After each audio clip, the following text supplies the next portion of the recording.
बघू शकता तुम्ही मराठ्यांचं भगवं वादळ। मुंबईमध्ये असे रस्ते नाहीत की ज्या ठिकाणी मराठ्यांनी आणलेले आपले रथ म्हणजेच जे आयसर पिकअप क्रुझर सर्व गाड्यांनी व्यापलेले आहेत। सर्व रोड अशाच पद्धतीने भरलेले आहेत। फक्त एक वेळेस जरांगे पाटील यांनी आदेश दिला की मुंबई अवघ्या 2 मिनिटात पूर्णपणे ज्यामध्ये मुंबईचा पूर्ण व्यवहार ठप्प होतो। आपण प्रत्यक्ष बघत आहात मुंबईची ही गर्दी।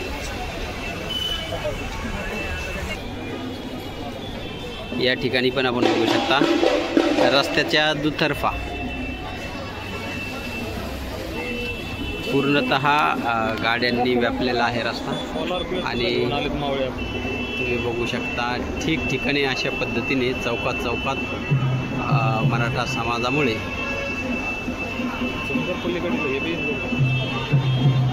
प्रचंड मोठ्या प्रमाणात गर्दी झालेली दिसून येत आहे।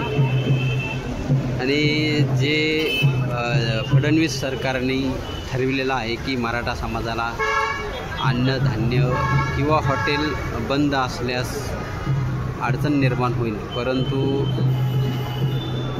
मराठा समाज पूर्ण ताकदीनिशी आणि तयारीनिशी या ठिकाणी आलेला आपल्याला दिसून येत आहे। बघू शकता तुम्ही अशा पद्धतीनं लाईट किंवा फॅनसाठी सौर ऊर्जा पॅनल प्रत्येक जवळपास प्रत्येक गाडीवर, तसेच बॅटरीची सुविधा करण्यात आलेली आहे।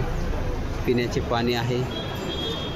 तर प्रत्येक गाडीमध्ये जेवणासाठी स्वयंपाकाची व्यवस्था करण्यात आलेली आहे।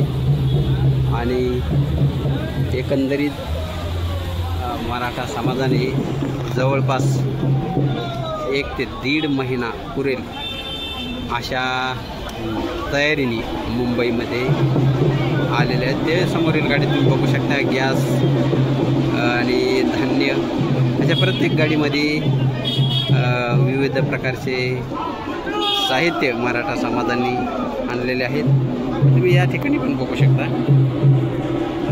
अतिशय नियोजनबद्ध हे बघा, हे गव्हाच्या गोण्या आणि तांदूळ, गॅस शेगडी वगैरे असा प्रचंड प्रमाणात अन्नधान्यही मराठ्यांनी आपल्यासोबत आणलेले आहे। ही फडणवीस सरकार म्हणजे राज्य सरकारची महायुतीची चूक महाविकास आघाडी म्हणता येईल किंवा महायुती कोणाचे हे असो, दोन्ही आमदार किंवा जे जनतेतून निवडून आलेले आहेत त्यांनी एक प्रकारे मराठा समाजाची फसवणूकच केलेली आहे। सत्ताधारी आणि विरोधक दोन्हीही एकाच माळेतील मणी आहेत असे यावरून दिसून येत आहे। परंतु मराठा समाज आता यावेळेस आरक्षण घेतल्याशिवाय मुंबईतून आपल्या मूळ गावी परत जाणार नाही अशी एकंदरीत परिस्थिती निर्माण झालेली आहे।